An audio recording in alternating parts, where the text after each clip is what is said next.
नमस्कार किसान साथियों, गर्मा सीजन में मक्का की खेती हमें कैसे करनी है, क्या रख रखाव करना है उसका, कैसे उसकी मिट्टी की तैयारी करनी है, उसमें कौन सी समस्याएं आएंगी, आज इसी बारे में बात करेंगे। अगर आप मक्का के किसान हैं, मक्का की खेती करना चाहते हैं तो वीडियो को लास्ट तक जरूर देखें। किसान साथियों, मक्का गर्मी के सीज़न में मक्का की खेती करना काफ़ी टफ हो गया है, क्योंकि कुछ समस्याएं ऐसी है जो पहले नहीं आती थी, अब काफ़ी ज़्यादा मात्रा में आ रहे हैं। खास करके फल आर्मी वार्म की समस्या, इसके अलावा कट पेस्ट की समस्या, ये समस्याएं पहले नहीं आती थी, अब बहुत ज़्यादा मात्रा में देखने को मिल रहा है। और जैसे जैसे ये समस्याएं बढ़ रही है, वैसे वैसे किसान मक्का की खेती करना कम करते जा रहे हैं। और खेती अगर कम होगी तो उस चीज़ की रेट मार्केट में ऑटोमेटिक बढ़ेगी।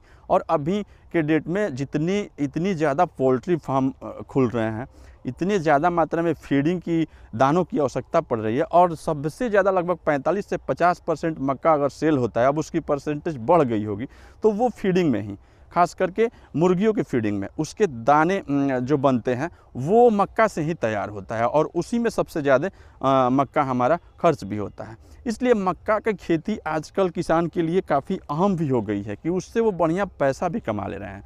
तो उसके लिए किसान को क्या करना होगा, ये मैं अभी बात करूंगा। सबसे पहले आप मिट्टी की तैयारी जब कर रहे हैं तो उस वक्त आप ये ध्यान रखें कि हमारी मिट्टी में नमी की मात्रा है कि नहीं। अगर नहीं है तो पहले सिंचाई करवा दें। जुताई करने से पहले अगर आप सिंचाई करवाएंगे तो आपके खेत में नमी की मात्रा संतुलित रहेगी, न कम रहेगी न ज़्यादा रहेगी। उसके पश्चात आप अपने खेत में जुताई करवाएं। जुताई करते वक्त आपको खाद कौन कौन से देने हैं, यूरिया तो देनी ही है, उसके साथ में फॉस्फेट डीएपी की मात्रा आपको एकड़ में कम से कम 45 से 50 केजी देना है। डीएपी काफ़ी अहम रोल निभाता है मक्का की खेती में। इसके साथ में आपको मिला लेनी है क्लोरोपाइरीफॉस, जो दानेदार क्लोरोपाइरीफॉस होता है उसको, क्योंकि दानेदार क्लोरोपाइरीफॉस ज़मीन में जो भी कीड़े मकोड़े होंगे उसको ख़त्म करते हैं। साथ में जो कट पेस्ट की समस्या आती है, जब हमारे पौधे थोड़े बड़े होते हैं उस वक्त कट पेस्ट की जो समस्या आती है वो आपको काफ़ी हद तक नहीं आएंगे। इसके अलावा आप अपने खेत में ऑर्गेनिक कार्बन की मात्रा बनी रहे, उर्वरा शक्ति हमारे खेत की बनी रहे, इसके लिए आप जैविक खाद का प्रयोग जरूर करें। जैविक खाद या फिर वर्मी कंपोस्ट या फिर आप अपने घर की सड़ी हुई गोबर, इसका प्रयोग आप जरूर करें। अच्छी तरीके से जुताई करवाएं। जुताई करवाने के पश्चात आप इसमें बीज डालें। बीज डालते वक्त ये ध्यान रखें कि हमारी बीज ट्रीटमेंट किया गया है कि नहीं। ट्रीटमेंट नहीं किया गया हो तो आप कार्बेंडाजिम मैनकोजेब से इसकी ट्रीटमेंट कर लें।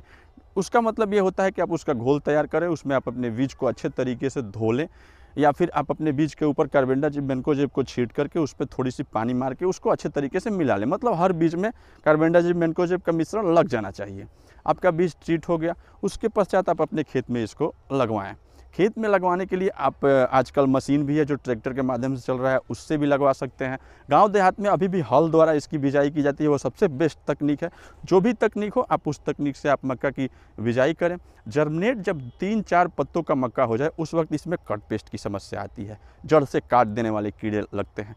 ये बहुत खतरनाक होती है ये समस्या किसान के लिए। अगर ये समस्या आपके खेत में आती है तो आप इस वक्त क्लोरोपाइरीफॉस का एक घोल तैयार करें, जो क्लोरोपाइरीफॉस लिक्विड फॉर्म में आता है, और उसका आप ड्रिंच कर दें हर पौधे तक।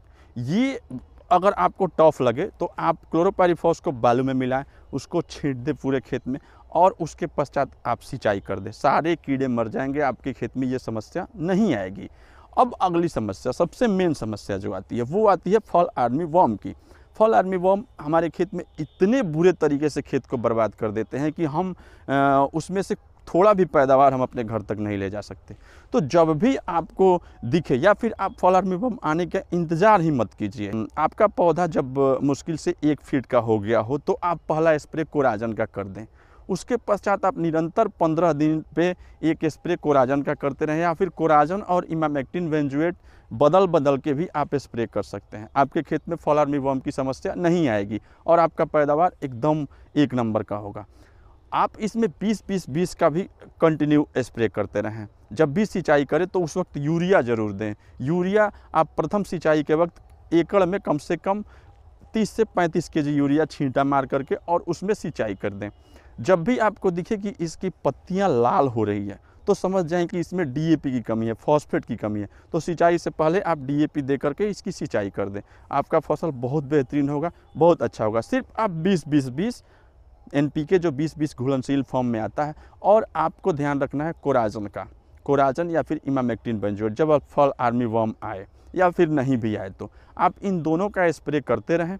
आपकी फसल स्वस्थ रहेगी, तंदुरुस्त रहेगी, फॉल आर्मीवर्म कभी कोई नुकसान नहीं करेगा। और जब आपके पैदावार अच्छे होंगे तो निश्चित रूप से आपको अच्छा रेट भी मिलेगा, आप अच्छा मुनाफा भी कमाएंगे। वीडियो अच्छी लगी हो तो एक लाइक जरूर कर देना, चैनल को सब्सक्राइब जरूर कर देना। मिलते हैं अगले वीडियो में, तब तक के लिए नमस्कार, धन्यवाद।